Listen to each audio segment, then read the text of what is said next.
تو ایسا رکھا ہے ہم نے کہ اگر سامعین دلچسپی لیں گے تو موضوع بہت کارآمد، انتہائی علمی، معلوماتی ہو جائے گا۔ پوری دنیا کی عزاداری، ظاہر ہے کہ یہ اب تو آج چاند ہو گیا تو اب 9 تقریریں ہو گئیں، 30 کو ہوتا تو 10 ہوتی، جب 30 کو چاند ہوتا ہے تو 10 ہو جاتی ہیں مجلسیں، اور جب 29 کا چاند ہو جاتا ہے تو 9 ہو جاتی ہیں۔ اور 9 میں بھی جو یوم غم 8 ربیع الاول کی تقریر ہے اس کو تو اس میں جوڑیے ہی نا، تو اب بچیں 8 تقریریں۔ اب 8 تقریروں میں موضوع پر گفتگو ہے، تو زیادہ سے زیادہ یہ ہو سکتا ہے کہ ہم موضوع کی فہرست 8 دن میں آپ کو سنا دیں۔ چونکہ میری ایک کتاب ہے، اس کتاب کا نام ہے پوری دنیا کی عزاداری، تو اب ظاہر ہے کہ جب کتاب آئے گی اور لوگ پڑھیں گے تو وہ تو دھیرے دھیرے مطالعہ کریں گے، تو اس کا میں چاہتا تھا کہ یہاں کتاب آنے سے پہلے اس اشرے میں ہم آپ کو یہ بتائیں کہ ہم نے پوری دنیا کی عزاداری کو تلاش کیسے کیا، ڈھونڈا کیسے کہ کہاں کہاں غم حسین منایا جا رہا ہے۔ چونکہ عزا کرنے والے اپنا شہر اور شہر میں بھی اپنے محلوں تک محدود ہیں عزاداری میں۔ بہت سے بہت اخبار میں پڑھ لیا یا ٹیلی ویژن پہ دیکھ لیا کہ پاکستان کے کن کن شہروں میں جلوس عزا نکلے، وہ بھی ایک ذرا سی جھلک۔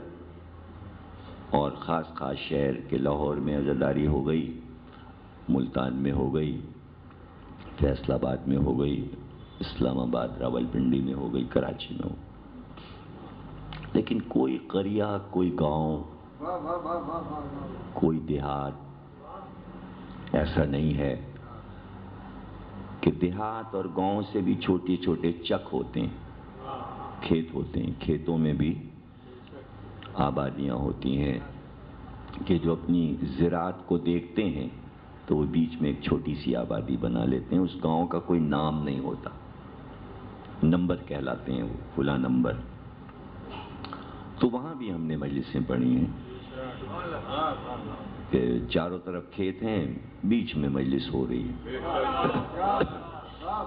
تو اس میں یہ دیکھنا ہے کہ جو حسین کا چاہنے والا ہے وہ کسی بھی عالم میں ہو، اس کو اس کی پرواہ نہیں کہ میں غریب ہوں یا امیر ہوں،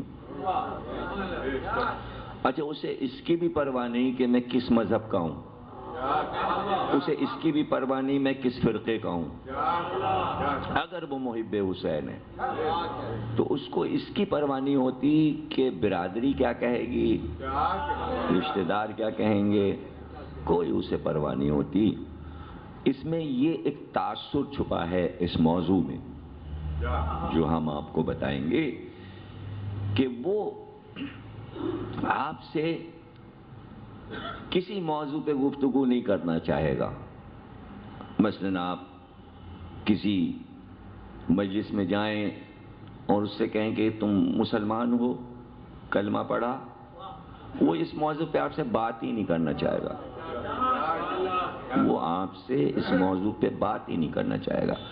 یہ بات میں مسلمانوں اور خصوصاً شیعوں کے دماغ سے اس 8 دن میں نکلوانا چاہتا ہوں کہ جو غم حسین منا رہا ہے آپ اس کو لا الہ الا اللہ کے آئینے میں مت دیکھیں۔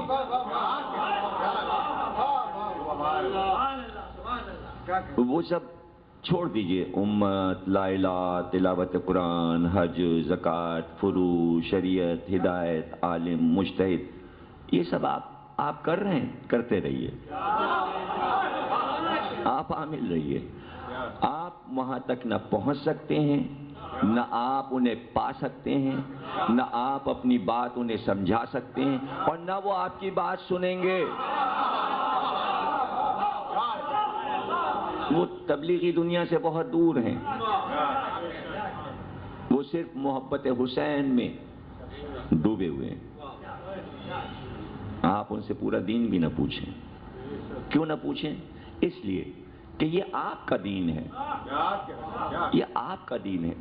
آپ دین سے ہٹ کے حسین کو دیکھیں تو پتہ چلے گا دین ہست حسین، وہ بھی تو ایک دین ہے.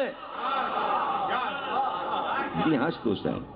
دیکھیے، آپ اور وہ اقوام جو مسلمان نہیں ہیں، جو شیعہ نہیں ہیں، جو مومن نہیں ہیں، اور غم حسین منا رہے ہیں، تو آپ کے لیے کیا حسین ہے اور ان کے لیے کیا حسین ہے؟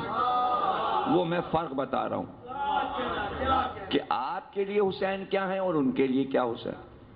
ان کے لیے حسین دین ہست حسین، ان کا دین حسین ہے. اور آپ کے لیے حسین کیا ہے؟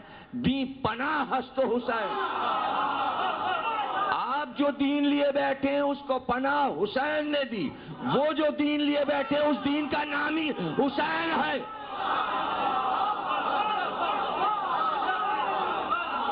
اب مجھے نہیں معلوم دونوں میں افضل کون ہے، اب یہ آپ فیصلے کیجئے، لیکن میں نے فرق بتا دیا آپ کو.